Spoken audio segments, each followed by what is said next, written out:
and we've always sort of had that since. Yeah. So Like I like that. It's nice and smooth, not too rough. Yeah. A little sign has just popped up on my screen. Avoid legal snags by telling people they're being recorded. And you probably know from the other shows, I just press record and just chat. Yeah. There's no introduction because it's kind of, how can I describe it? It's not really a podcast. It's just a chance to talk with people I like about what they're doing, what they've experienced, what they know. And we chatted about the big cat thing, didn't we? Yes, we did indeed. Yeah. And it was interesting to me, as a former policeman, that you'd come forward with a sighting like this, but also you guys are trained to observe, and to give accurate representations of what you've seen. I thought, well, what beats that? What beats that? I know. The one that we saw, I was quite shocked. It sort of plays with your mind a little bit because you can't sort of compute what you're seeing. Yeah. And it was the time. I remember it was when my mum was dying. Sadly, she'd got sort of cancer, bless her. And we were travelling between Gainsborough and Grantham, and we were sort of coming home this night. It was in the early hours of the morning. Louise, my wife, she was with me, and was coming around a series of sort of S-bends near Bowl Corner on the A620, which is just before you get into Gainsborough. And there was this cat sat in the middle of the road, or to the side of the road. And my immediate reaction, because she was sort of falling asleep, I said, "Oh, look, there's a fox." And as soon as I said, "Look, there's a fox," I thought, "Crikey, that's not a fox, it's a cat." And it was sort of stood there on all fours, sort of like crouched. And it sort of jumped, how a cat does, from the road onto the verge, as if it was pouncing on something. Then, obviously, it was aware of the car coming towards it, and it turned to its left to look at us, and it was 2-3 seconds at the most, and then it leapt through the hawthorn hedge. Wow. But yeah, I mean, we were only, I would say we closed to within about 20 yards of it. Wow. When it leapt through the hedge. I pulled the car over and got out, much to Louise's panic. She said, no, don't get out. But as I say, there's a hawthorn hedge and a sort of shallow dike at the side of the road just there. And it had obviously gone through the hawthorn hedge. Bearing in mind, it was December, so there was no leaves or anything on the hedge. But I just didn't see where it went to, which was slightly bizarre because it was sandy coloured. It wasn't black. It was like a sort of golden Labrador colour. Yeah. Like a mountain lion. Would you say, when you said it looked like a fox, would you say it was a kind of a fox size, or that was just your first impression, your mind trying to translate what you were looking at? Yeah, I think it's your mind trying to translate what's in front of you, and to see an animal of that sort of size, sort of dog-like size in the middle of the road, you automatically sort of think, oh, fox. But as I say, within that split second of saying, oh, look, there's a fox, I thought, crike, no, it's a cat. Yeah. It's a big cat. Yeah. And you could clearly see, it's sort of squat rounded ears, it's squat sort of squarish face, big long tail. I mean, its tail must have been, I don't know, 2-3 foot long. And I would say it was probably the size of a Labrador. Wow. So what's that about? Possibly a little bit bigger. Yeah, I'm about 5'9". I guess that's the kind of waist height to me, just under waist height. Oh, no, I would say it would be sort of mid-thigh height. Mid-thigh height, okay. Yeah. So maybe about my height. Okay. Yeah, so it's it's sort of like, like a Labrador sort of golden, maybe that size. Would certainly wasn't Alsatian size or anything like that. Okay. Now that's curious actually, because a lot of the big cat sightings in the UK, including the black panthers, which for my mind would most likely be a descendant of a black leopard, mellistic leopard, which were very popular pets. These pets that we have at that time, which would explain for such a rare type of animal the large occurrence in the UK of them, and then pumas, very easy to keep. But one of the things that stands out about a lot of the sightings is they're not waist height and above, as most people would think a big cat would be. They're actually quite slinky, maybe about 2 meters long, with the tail, and you say mid-thigh to even knee height in some cases. Yeah, I'd say this was mid thigh to sort of waist height. Yeah. As I say, it was good sort of Labrador size. Wow. Thick build. Not especially, no, Yeah. no. But it's definitely not a domestic cat at all. No. And This thing was far too big, and I say to my mind, it looked like a mountain lion, and it was yeah, that colour, that sort of sandy, beigey yeah, colour. yeah. And did you see ears or They were anything? small rounded ears. They Rounded weren't ears? There you go. they weren't pointed. Yeah, And as I say, its tail, I don't know, 2-3 foot long. yeah. With the little bend there, a little less shape, or maybe Do you it's know? a To big be twitch. honest, Andy, it from coming round the corner, because you Yeah, sort of slow down because there's a sort of sharp left-hand bend, then there's a short straight down to what's called Bowl Corner, where West Burton Power Station is. And as we came round the corner, we would be 50 yards from it, and then obviously travelling at about 30-40 mile an hour. I can remember it was quite a frosty night actually, so I wasn't travelling particularly fast. And as I say, it was stood actually on our side of the carriageway facing the hedge. Then it leapt on all fours like our cat does onto the grass. Then it turned at us to look at us briefly, turned again and through the hedge. So it was, amazing. I don't know, 5-10 seconds, 15 seconds at the most. It's hard to sort of judge that time, but from that initial reaction, oh God, it's a fox, but oh no, it's not. It's a cat. Even Louisa, she says, Christ, that's a cat. Yeah. And as I say, it got that squat, roundish head, squarish head. Amazing, really. I mean, we were both sort of gobsmacked, for want of a better word. Well, I think it's just, you don't expect it, do you? And I mean, as a policeman, I mean, I've seen everything. I've seen badgers going across the road. I've seen koi pews, everything. But you'll never forget that. Definitely a big cat. I remember when you told me about it, actually, and I just thought, well, there's something. So we do this in the Bigfoot world as well.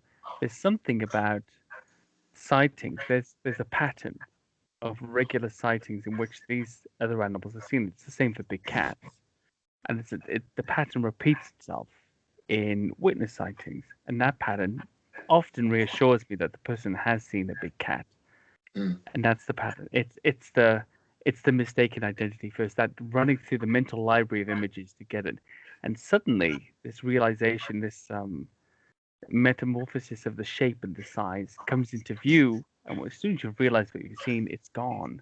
And I think the rounded ears, the height, you're not going to get that kind of height, not even really from a savannah cat. Oh no, I mean we used to have 6 cats, so we're quite sort of, and we've got like a meadow behind us, and I mean, even seeing our cats up in the field, you can tell they're a domestic cat even at distance. But I mean, this, as I say, we closed to within 20 yards, and it was it was definitely what it was, without question, without doubt. And I just feel so privileged to have sort of seen it. But we had an awful lot of sightings in Lincolnshire around that time. Yeah. They were mainly black big cats. In fact, I've got this. I've dug this out for you. I don't know whether you can see this. It says that. On the trail of the whatever it says. Elusive beast. But that last there. That was Caroline McGarrett. She was one of our wildlife officers, and she's holding 2 casts that were recovered from Lawton Woods near here. Oh. Now they were sent off to London Zoo, and they confirmed that they were from a puma. Wow. We also, I mean, prior to my sighting, I used to be on what was called a task force unit, which was like 6 blokes that go around, sorting out problems and issues wherever they are. One of the big landowners in Lincolnshire was a lady called Mrs. Parker that owned an awful lot of land, that was big friends with the chief constable. And she owned the Blankney Hunt. One day, one of her kennel maids or grooms, whatever they were, was riding through Staplewood Woods, exercising some horses, her horse and 2 others that she'd got with her on long leads or leashes or whatever. when she claims that this big black cat ran across the ride in front of her, which spooked the horse and threw her. I think she got a broken collarbone or something like that.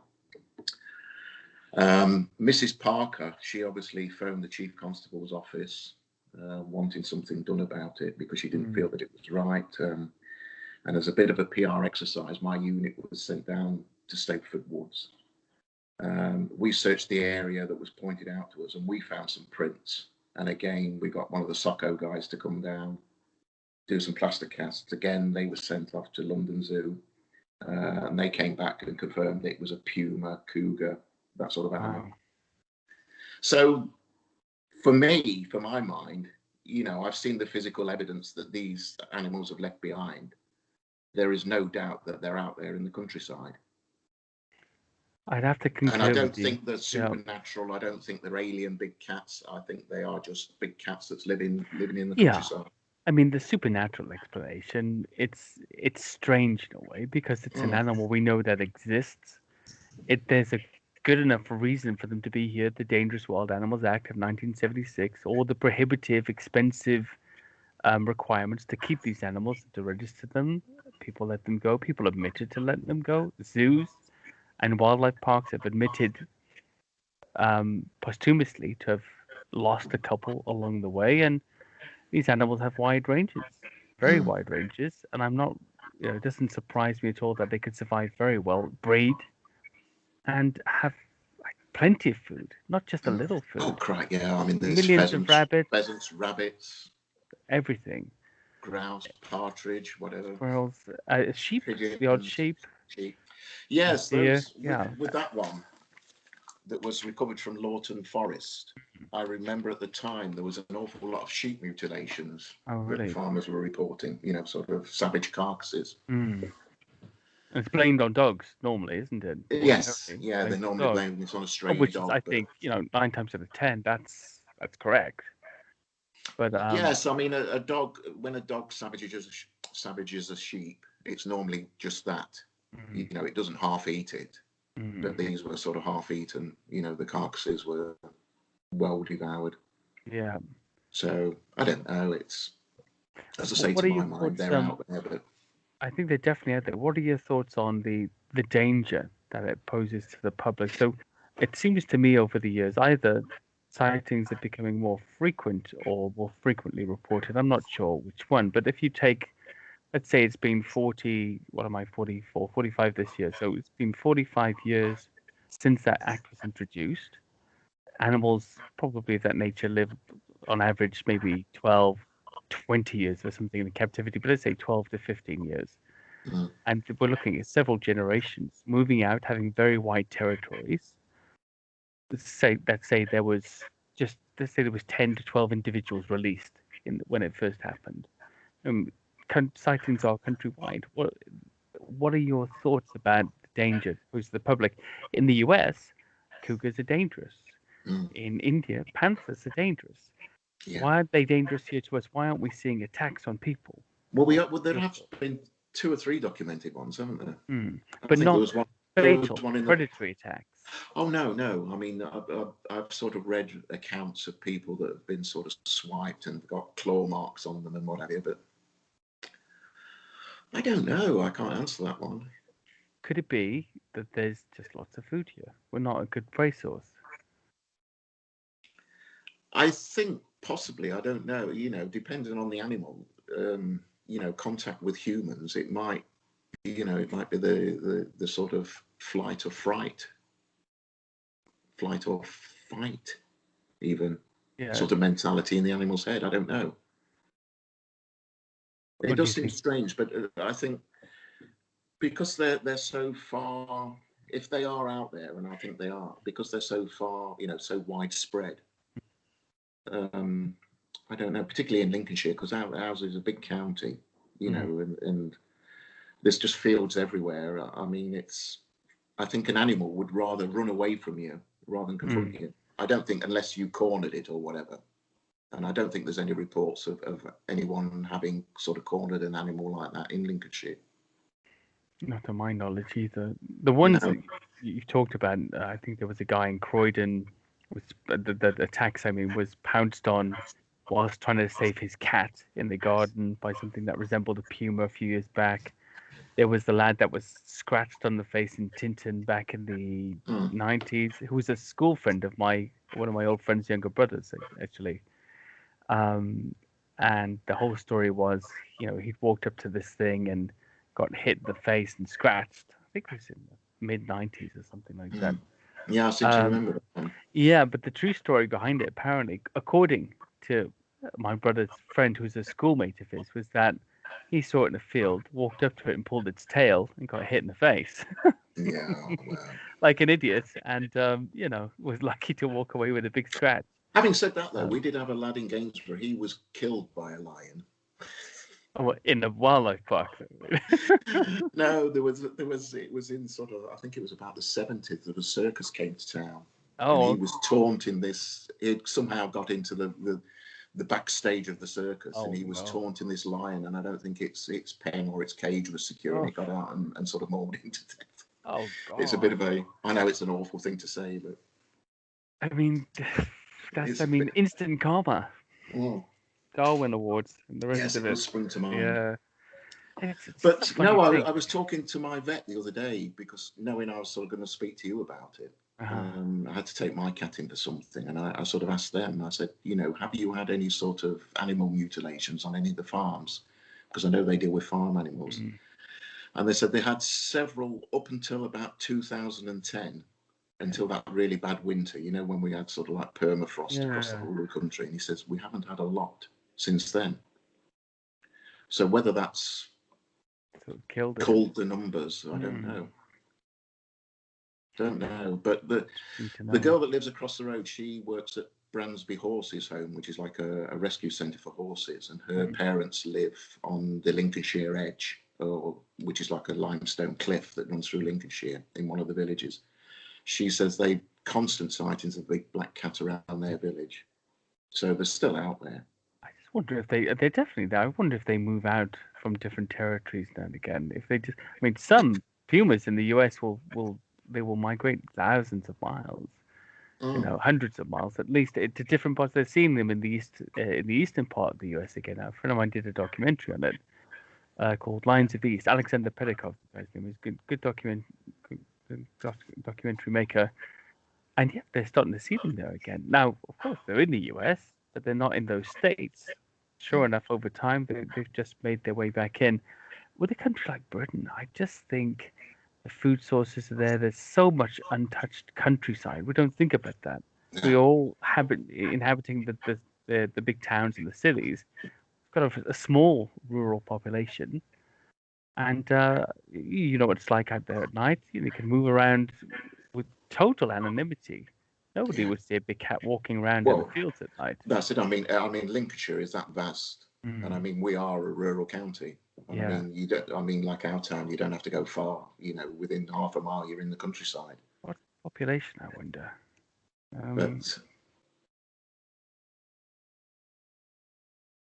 As I say, we had an awful lot of sightings, and the sort of local newspapers and the radio stations called this cat the Lindsey leopard.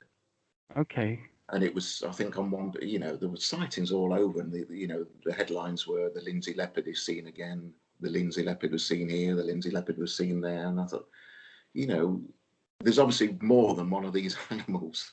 I think on one particular day it was seen in and around Market Raisin. And then half an hour later, there was a sighting down near Saxelby, which is sort of like 30 miles away. And you think, well, no, it's not the same animal. No way. There's more than one. Why do you think we do that? From putting your policeman's hat on, when there's a phenomenon happening, why do you think we always think of there being one? You find this with Loch Ness Monster a lot. So I know, yeah. There's like one Nessie traveling around the world to all of these different locations. And people often will refer to it like that. I don't know. I think it's possibly because people think of a big cat. If there are big cats out there, the majority of people think of it as being not natural to our environment, don't they? Yeah. There's something weird or strange about it. They can't possibly. I mean, it bemuses me how people can't sort of entertain the fact that there are big cats living in our countryside, that they're possibly native to this country now.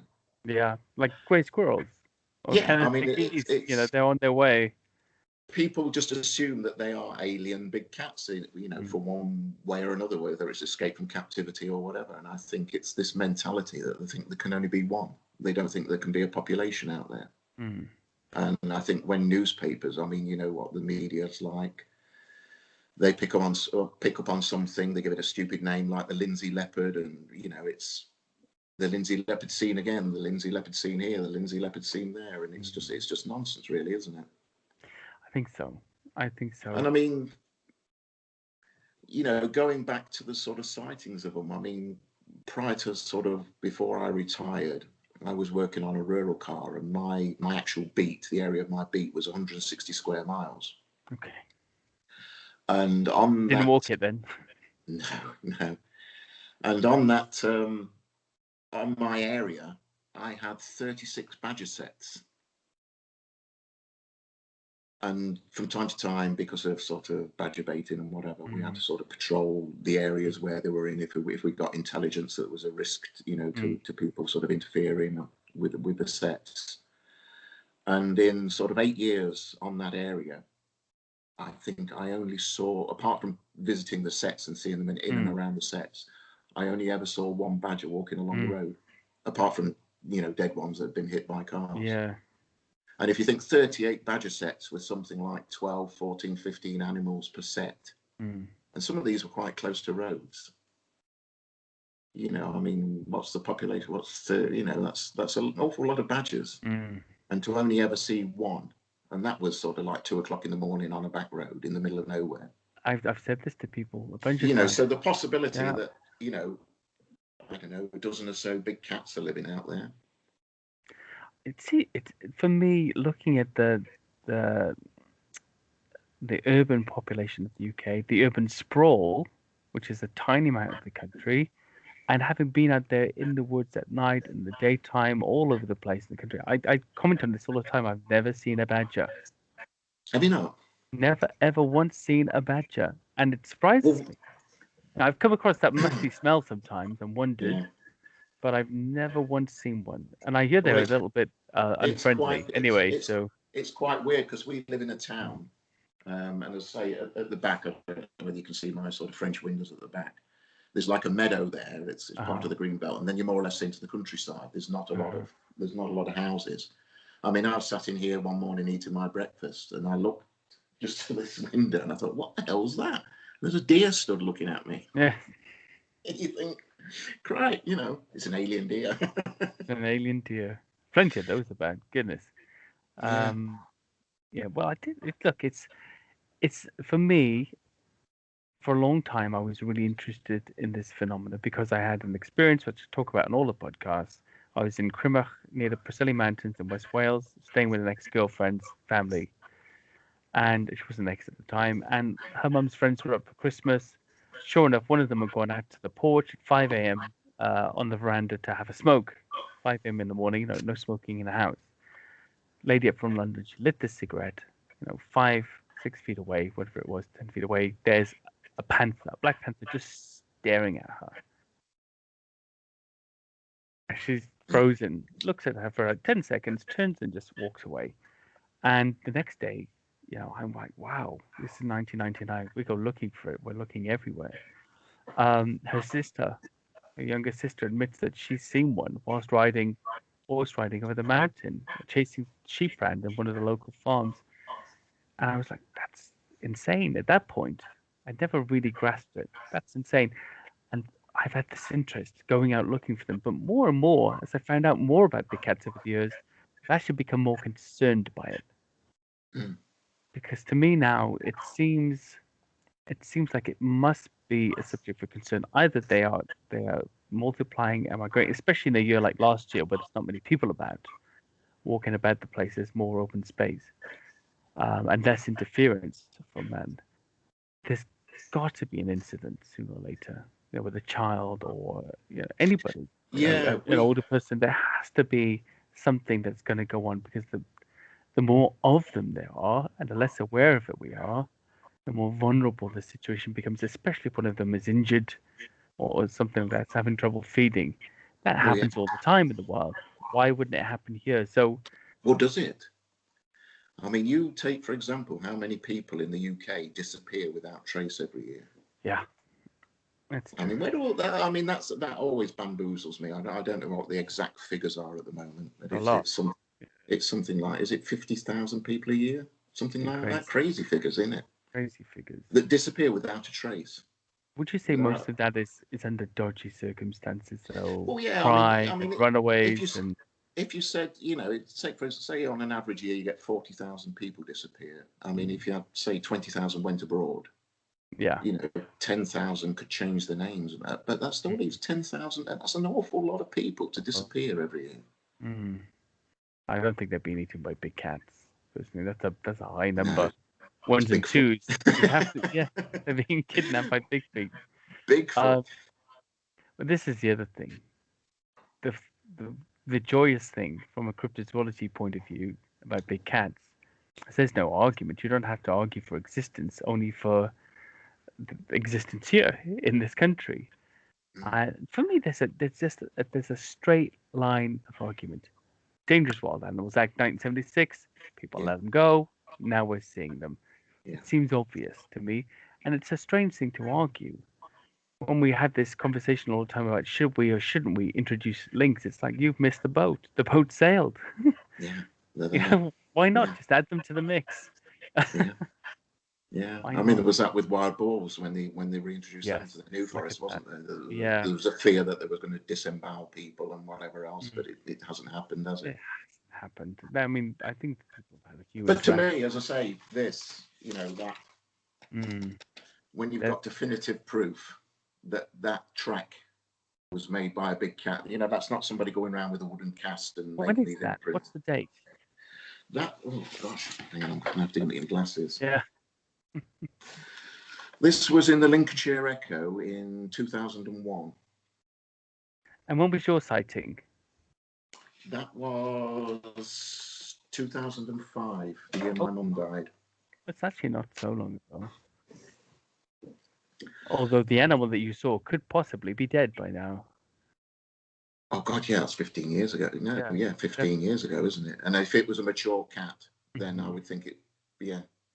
It must be. They must be breeding. I've I don't know. actually. I mean, I don't know what sort of age they live to in the wild. For example, like otters, I mean, they can live up to 15 years, but rarely live above 7, 8 years in the wild. It's not actually that long. No, Let's just say puma uh, age in the wild. I don't I think know. it's 12 years for a Is it? puma, 25 in captivity, and let's look for a leopard. I think it's like more. Yeah, 15 years for a leopard in the wild. Mm. You So can that look at it. animal that I saw would Mm. be long dead by now. Yeah, must be. But sightings persist, you say. Mm. I just think it's. We've had a few around here. Surrey. There's a lot in Surrey. Pumas. There's a few pumas. There was a puma sighting years back in Crystal Palace Park, which is. I mean, that's right up into London, really. Mm. That's basically you're almost at the estates, but the park is very big. It's wild. It's a big expanse. Had one here just 2 years back, 3 years back, in Rusper, which is in Hampshire. And that was spotted by a horse breeder. I talk about that one all the time on the podcast. Well, Horse breeder spotted that one, and that was waist height, she said. Black panther male. Saw it close enough to see it was male. Even saw it lick its face. mm. Huge. She said from a horse breeder point of view, this was a big thing. Big boned, strong, muscular. Walked towards them like it was nothing.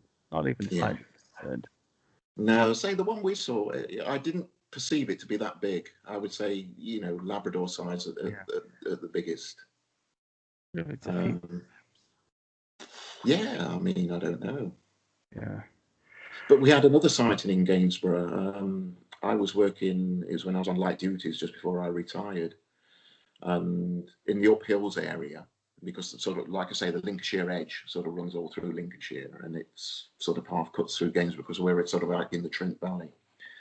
and it was near the Severn Trent Waterworks. They have some offices, what we call in the uphills area. And this woman telephoned the police station to say that she'd seen this black cat in their or on their land at the back of their property.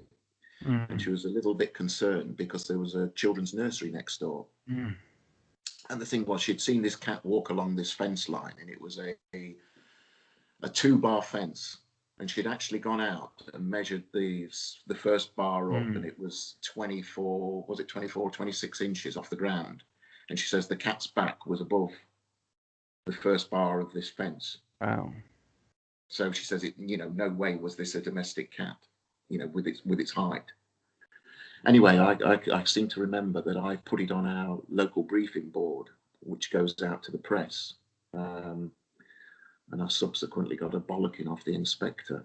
He came through and said, "What on earth are you doing putting us on the briefing board? Why are we releasing this to press?" And I said, "Well, surely, sir," I said, if there's a children's nursery next door, shouldn't they be made aware? I said, "I've already telephoned the nursery and told them. You've done what?" And, it was mass panic. And I said, "Well, what happens if this animal is there? And what happens if it does savage one of these children or worse? We're going to be left with egg on the face if we had prior information that there was a cat prowling around the boundary to a nursery school." But he wouldn't have it. And I say, he removed it from the press briefing, and I got a right telling off. It doesn't surprise me. Yeah, but of course, because then you have to look foolish. That these days, I notice a lot of police forces will admit there being a big cat sighting, and they will the freedom of information request seem to release that information. But I've also noticed that there was that one up in Scotland not so long ago, which was Didn't they shoot one in Wiltshire or somewhere like that? Wasn't one shot a black puma by the police? I seem to recall many years ago. I've heard something about it, but I've never seen any evidence. I've seen the photographs of it. Have you? I can't remember what county it was in. Yeah, I'm sure it was a lynx or something like that. I don't think it was.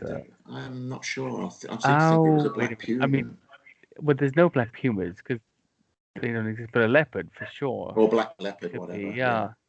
I don't know. I was under the impression that was more of a tale. That one. If you've seen, I'd love to see the pictures. If you I can't remember where they were.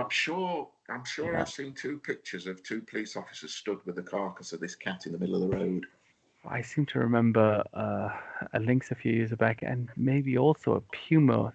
I think that was an escape that was captured and relocated to zoo somewhere. All of these facts, they're down in the book somewhere, but they don't pop into my head straight away.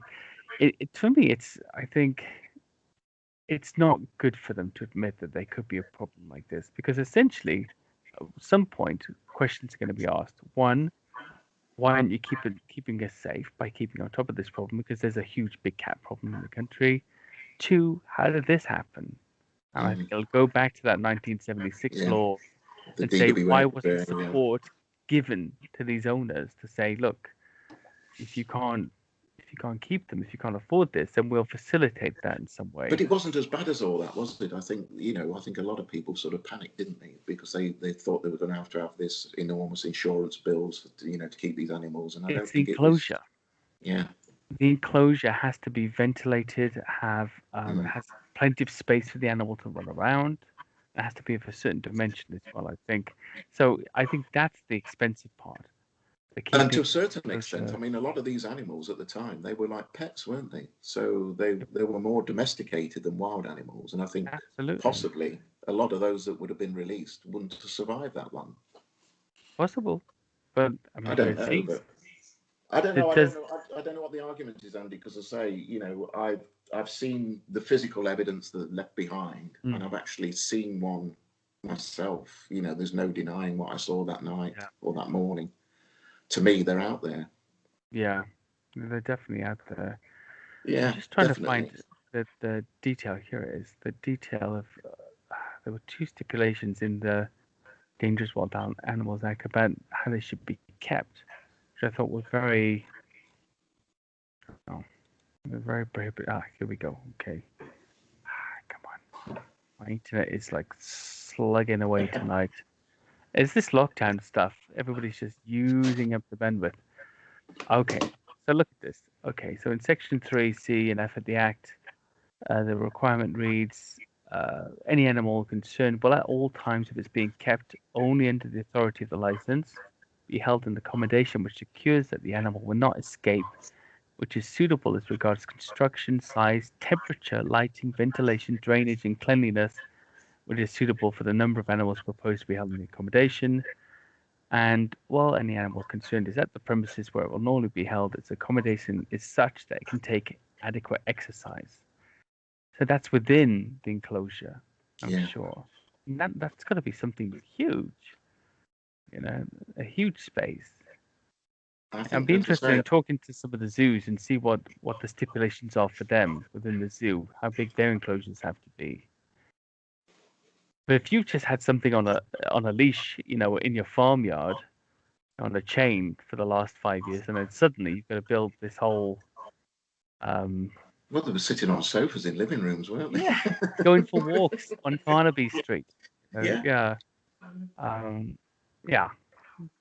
That's got to be it. That, in my mind, that has got to be the reason this happened. I mean, At least for the bulk. It's got to be the nucleus of it, the start of this, hasn't it? Yeah, has to be. But I mean, how these animals? I mean, there's got to be a population out there. There's got to be a breeding population out there. How that's occurred, I don't know.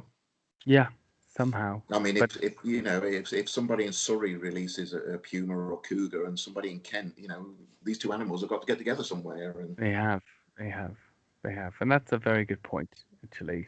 How did they meet? If not released together, yeah. How did they meet? And because all these people didn't live within the same towns, did they? I know there was some that. Yeah. What are the chances of those animals, if they've taken them out to the countryside, actually meeting up with an animal of the same species, and it being a male and a female as well, not just two males or two females? And apparently, most of the cats kept in this country were pumas and leopards, melanistic leopards. They were prized. They were the pets that were very popular. Yeah. The things like jungle cats and servals and lynx and the rest of it. It's hard really to pin it down. I'll tell you a sighting here actually that happened in Northamptonshire, in Finedon, and the gentleman who sent me this, he was really shocked because this thing was in his garden, right in the centre of town, basically. Really? And he said it was late summer in 2009, going out to the garden to hang laundry on the line. And he was taking the clothes off the pegs, looking to the rear of the garden. He saw some movement behind the bins. And it looked sort of a tan colour. And he stared again to look to see what it was. And suddenly, this big creature takes 2 leaps across the width of the garden and vertically jumps up to the top of a 6-foot fence panel and off into some wild sort of abandoned house garden behind him. And he said the fence swayed like 2 to 3 times with the weight of it, and it was gone. Firstly, similarly to you, he's thinking, what is that? Is that a boxer dog in my back garden? Or like, how come it's got this long tail? How come it can jump up on a fence? And he described it like this was a puma. And his description of the place in this town is he's 1.5 miles into town. And the town's surrounded by countryside, but it's quite quite a concrete sort of town, not a green town. I just thought, gosh, I looked out on Google Maps and I just plotted the way in. Like this thing would have had to sneak like 1.5 miles into town from the countryside. He thinks it was after rats and things that were living in this abandoned house that was overgrown with a garden just behind his house. And there it was, just having a snoop around his garden at night when he's out putting the washing out. You'd get the fright of your life, wouldn't you? Yeah. Yeah. So it doesn't go out then without carrying a big knife. You don't sort of, it's difficult. It's like that morning, as I say, I turned around and this deer was looking at me. And I mean, it was literally inches from the glass. Yeah. And it stood on my deck and you think, what the hell's that? And Christ, it's a deer. Yeah. But as I say, it was the same with that cat. But yeah, it was definitely a big cat. Definitely. Well, look, I think it's huge. Yeah, it's either that or thylacine. Or thylacine. what's that old phrase? It's from the book Dracula. It's what is it? It's do not let your eyes see nor your ears hear that which you cannot account for. Yeah. And I'm always trying to think like that. And with the big cats, we can account for them. That's my view. You can't account for them, and why they would be here. The thing is, I mean, we've got Lawton Woods or Lawton Forest, which is north of Gainsborough, between sort of Gainsborough and Scunthorpe. There's a population of muntjac deers there, and people very, very rarely see them. Very, very rarely see them. It's small, really small. Well, mainly because the bracken's probably sort of 3-4 foot high, and the muntjac's only sort of 2-3 foot high. They're kind of cute. They're cute. They do this weird little bark, don't they? Yeah. We got a bunch of them down here as well, and they're very, very cute. Look, we have here in Surrey, but then again, something like 200,000 plus green parrots flying around the place. Yeah, now they're everywhere, aren't they? Nobody really knows when it started. There's that rumor that Jimi Hendrix lets them go on Carnaby Street in the 60s like a fair, or they escaped from Pinewood Studios, which is not far from here, with the filming of African Queen. Nobody really knows how they got to be here, but when I'm out walking, I see them all the time. When I first moved here in 2009 from Wales, I was staying above two guys, and they were very eccentric, and they had lots of antique furniture, and they were very sort of old school. And I saw these 3 green parrots in their tree eating the berries. And I thought, oh gosh, their parrots have escaped. And went down to tell them. And they weren't there. Clearly, they were just wild parrots. And they looked at me like I've gone mad. So I think your parrots have got out. And they were like, what? Like, what? So you have parrots, right? So no, we don't have any.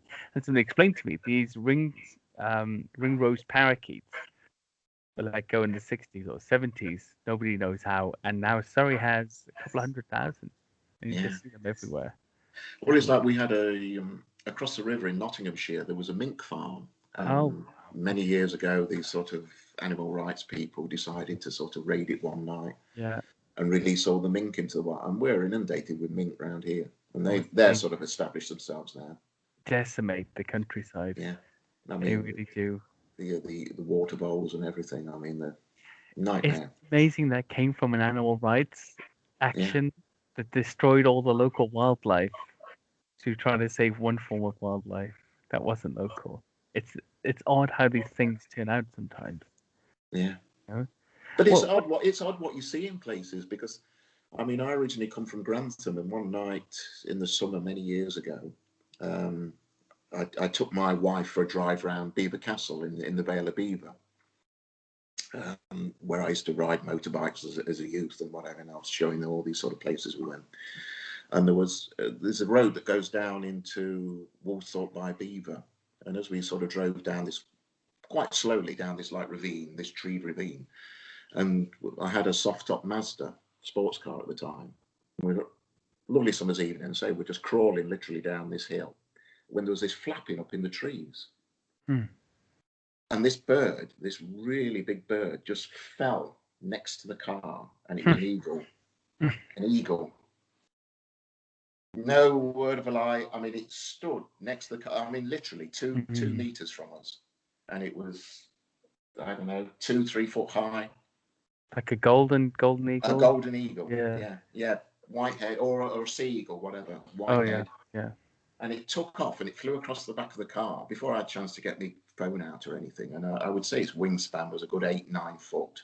Wow. And I mean, it was a magnificent bird. I mean, I reported that to the Grantham Journal, but everybody's, oh no, it's a buzzard, it's this, it's that. You get birds here sometimes. You really do. Stella seagull. We had an eagle owl. There's a bird sanctuary across in Nottinghamshire. Oh, no, they're huge. Yes, and this was living in the field at the back for about a week. In fact, it was sitting on people's rooftops, because I was frightened for the cats. Because they're big. Take a cat, no problem. I actually went and I took some photographs of that for the paper when I was working as a photographer for the paper. I went up the field one day and he was sat in the hedgerow, until Wow. I got to within about 50 yards of him before I disturbed him and he flew off. But There huge, was huge bird. where was the escape rhea that was running around? Was that in Lincolnshire or somewhere else? Forgot about that. There was for Yes, a few years. I'm sure that was in Lincolnshire, running around the place for ages. Um, it rings a bell, doesn't it? hmm, hmm. I can't think offhand. Yeah, I might have the detail here Was it somewhere. Market Raisin Way? Might have been. Yeah, it might have been. But that was amazing. It was an escape from a farm somewhere or a pet. The wallabies, that's one of my favorites as well. The koi poos, I think they're all gone now. The koi poos, I think they got rid of them. I saw one of those Mm. once. Did you? Yeah, we saw one of those when we were on a murder, a rape inquiry down near Okay. Spalding on one of the drain sides. Yeah, Huge, big thing. Scared the yeah, living daylights out of me. they're big. They're big, but I think they eradicated them. I think there might not have been. That was in Norfolk mainly, also. Yeah. Okay, Yeah, well, Spalding's not far from okay, Norfolk. It's on the sort of links yeah. Norfolk border. There you go. Okay. Massive thing it was. They're big. I mean, they're really, really big. Um, I didn't list the Rio in there. It's a shame. Okay, I don't have it.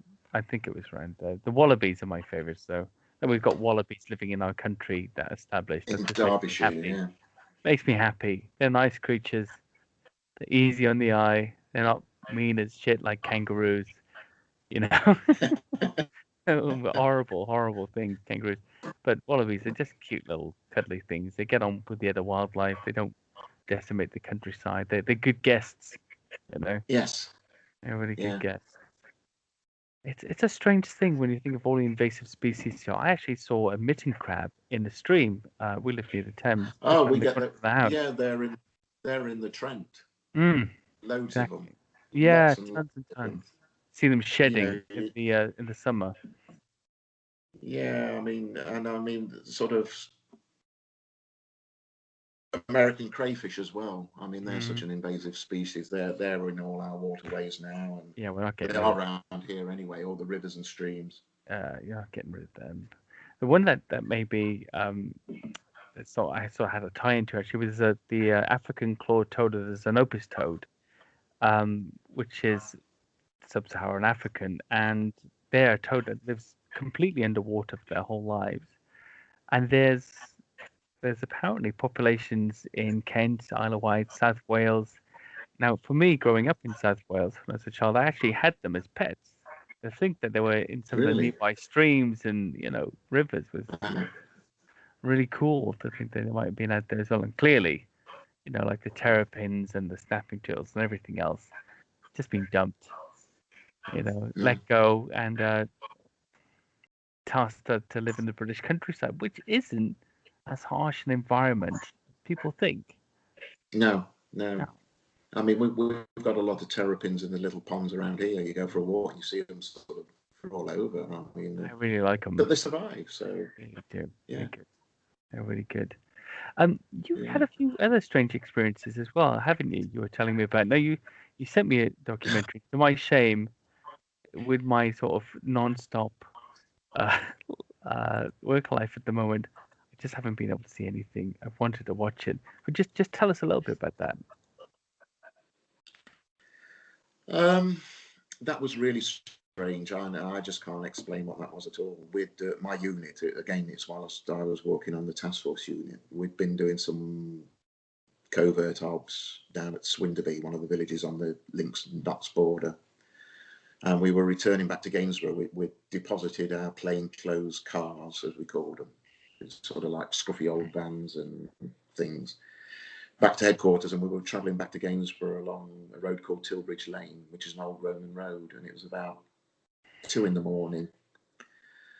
As you climb out of the village, there's a slight hill coming up as you leave the village. There's just me and this other lad in our van. And as we got to the crest of this hill, I can only describe it as this thing shot across the road in front of us. I haven't a clue what it was. Mm. It was just it was just so frightening. As I say, I don't know what it was.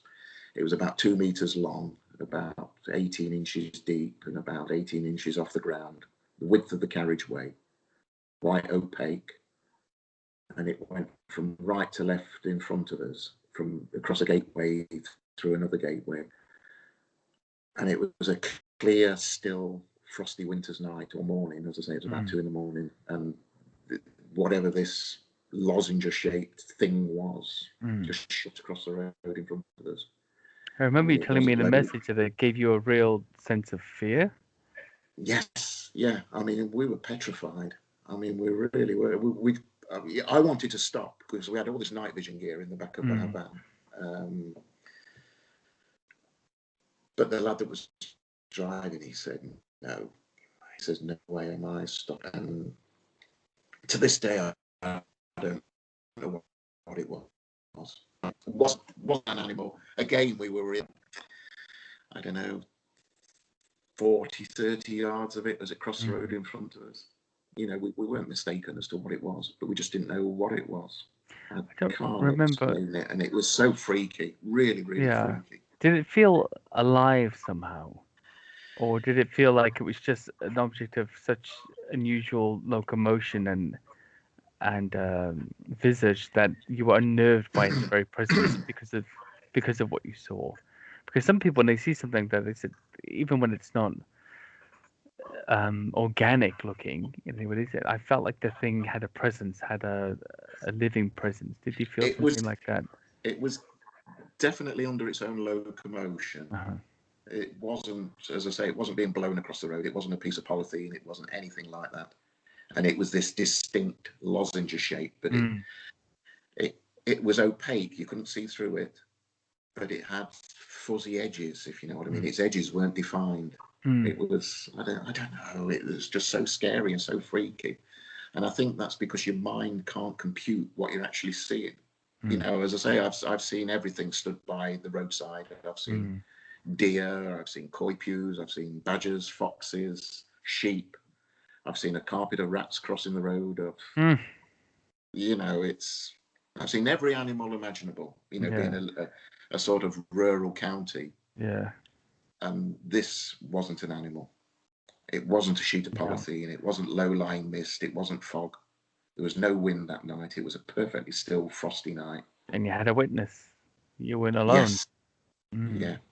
And we both saw the same. You know, if one of us had said, "Oh Christ, did you just see that?" You know, that. And you said, "Oh yeah, that was a fox, or that was a sheep running across it." But we both saw the same. This. What height above the road was it? It was about 18 inches off the road surface. Okay, so it was low down.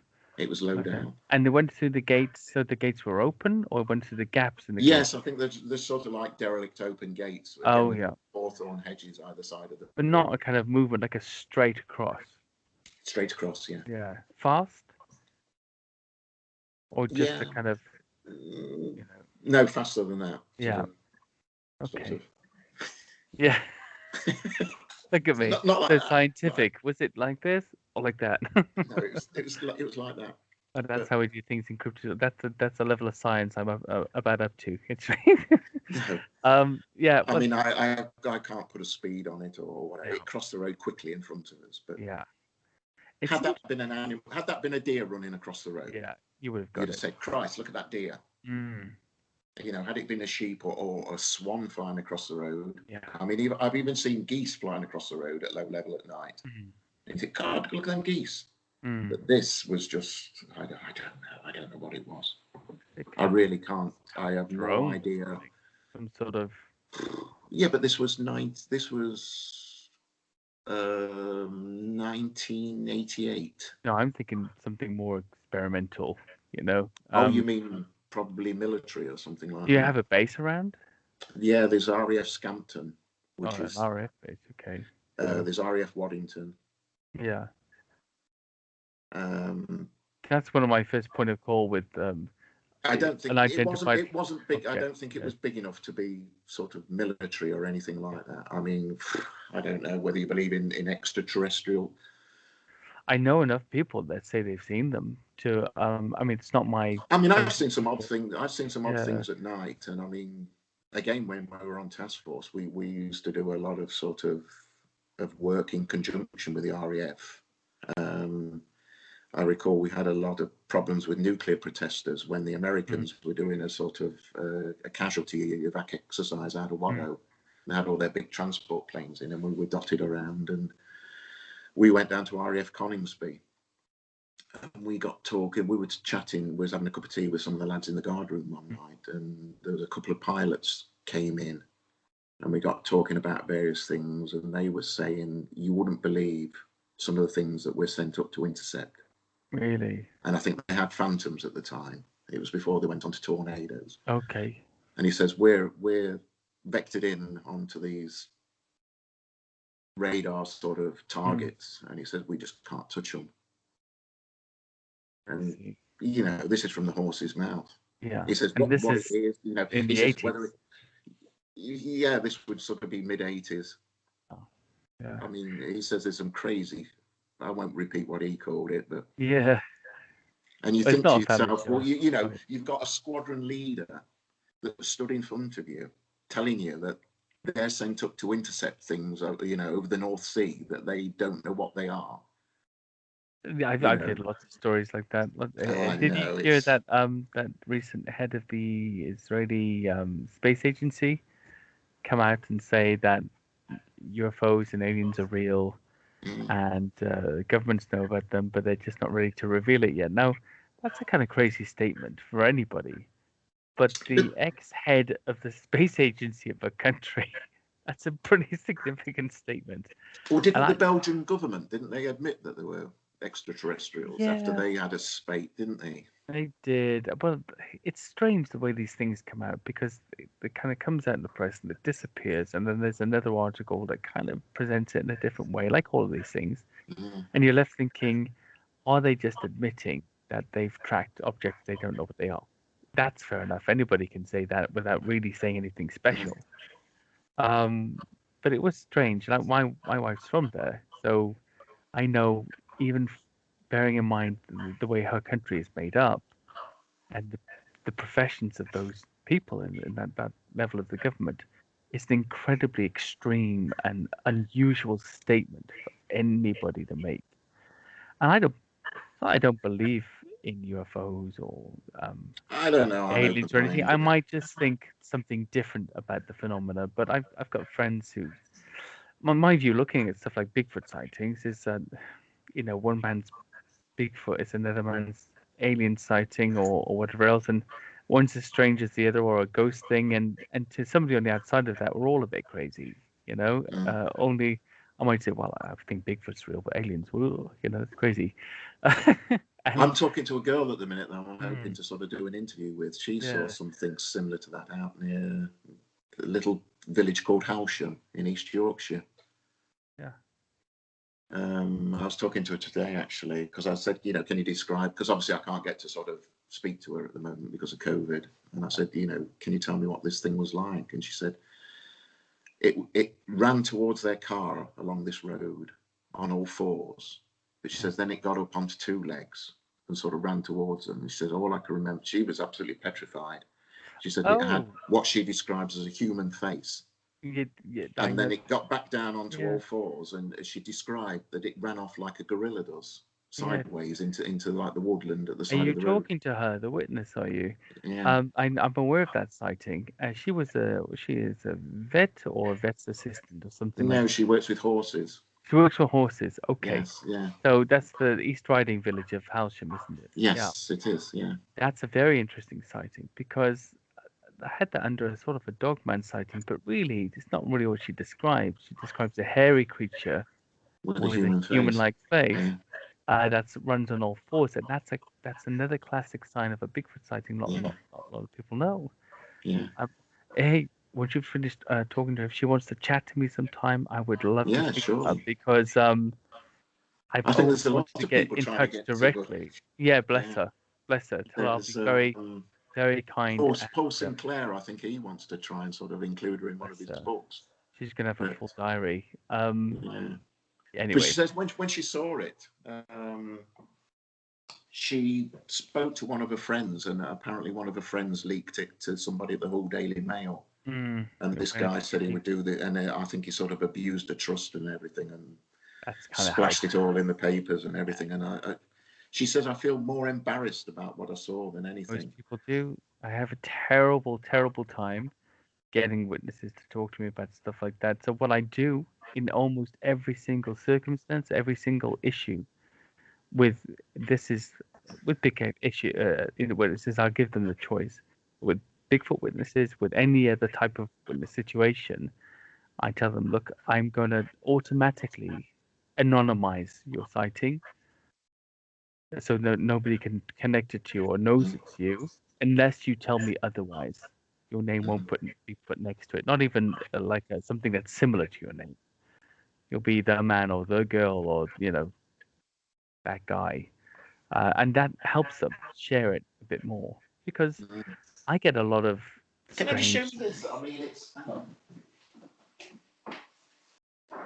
I've been trying to do some sketches to go with my thing, and I've drawn all sorts of like pictures of Yeah. wolves and various other things, saying, "Does it look like this?" And I drew this today, and she says, "Wow, Yeah. that's it."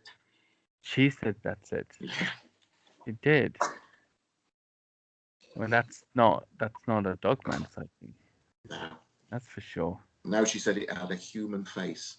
I think the problem with that sighting is it was connected with a spate of old stinker style sightings in that area Yeah. at that time.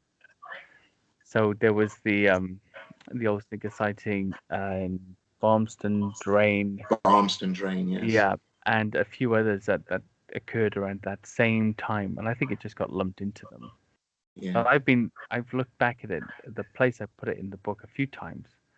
I just thought, I'm not sure if I'm comfortable with that being there. It seems out of place, really, more like a coincidence. I was reading online, I think it happened last year. There were two independent sightings made by two different police officers, sort of southeast of Market Raisin, where both these officers had seen a Bigfoot type creature. Hmm. And that's something I want to sort of look into. Yeah, that's very interesting. Look, there's so much going on, I and know it's it's you can't get it in your head though, can you? But you know that there's the possibility that there's a wild hare running around the British countryside. it seems to me very, very like a big stretch.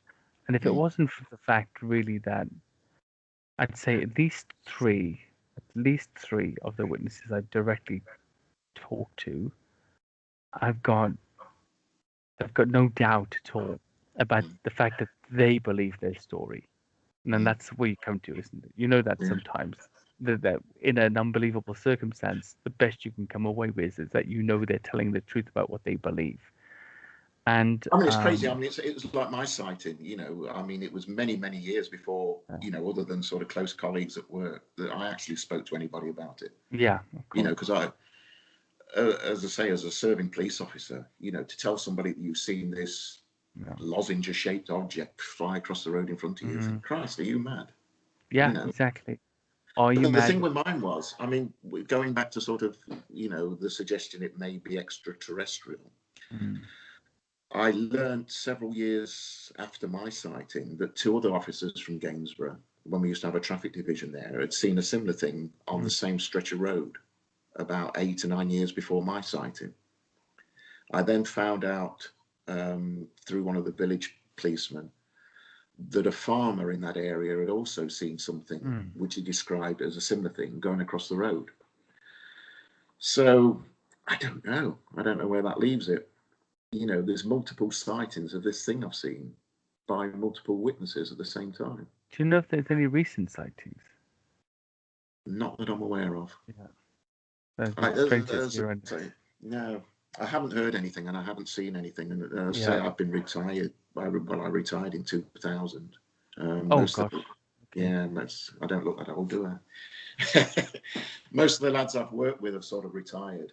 You know, Yeah. so most of the police officers in Lincolnshire now, I don't sort of know many at all, so I haven't sort of got any contacts in the job. No, sure. That makes sense. To me, I mean, I mean, I did know ask. you're. I mean, there is one lad I still talk to, and he's one of the Links wildlife officers, and I did ask him prior to sort of speaking to you about big cats, whether we'd had any sort of cattle mutilations or sheep mutilations of late.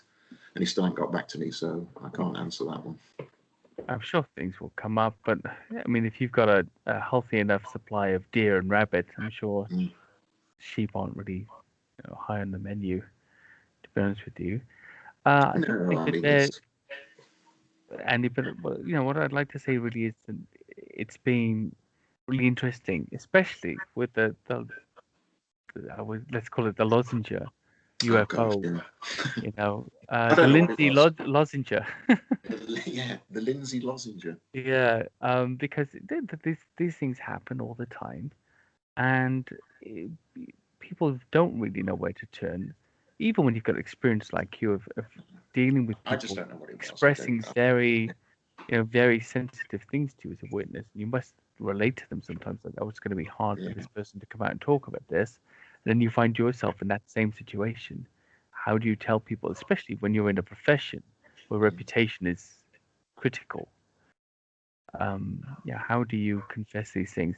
The one thing I would say to anybody listening out there, whether they want to talk to Andy or talk to me, is we will protect your anonymity. But we would very much appreciate your stories and your sightings, because they are important to share and to learn more about the subject. Yeah, I just don't know what it was. I can't explain what it was, and I would love to know. As I say, it definitely wasn't an animal. It definitely wasn't a meteorological phenomenon. It wasn't mist. It wasn't fog. It was this opaque sort of object. I'm still wondering about that RAF base. The stuff we see now that we're all playing with as toys. But why would an RAF drone be flying, 18 inches above the ground across a road at 2 o'clock in the morning? Surveillance, evasion. I don't know. Testing surveillance equipment that would be way below any sort of radar. That would be out of the. I don't know. I mean, it's a stretch. Even that's a stretch, because flying so low, it's bound to get crashed or broken or something. I don't really know. I would say that whatever we saw appeared more inanimate than animate, if that makes sense. Not flexible, completely rigid. No, there was no undulation or anything to it. Yeah. It appeared to be a solid shape. Very interesting. I don't know what it was. It was just terrifying, though. It was so frightening. That's the thing that's most significant for me about it. The both of us, we were petrified. Were you generally feeling that way about any part of your job? You must have faced some very tough, scary situations. I mean, as I say, I was firearms trained. I was, You're not easily scared, basically. No, we were put in situations where other officers couldn't deal with them. We were our level 1 PS unit. We were firearms trained, and for two of us to see the same thing and be engulfed in fright by the same thing, I don't know. I just can't explain it.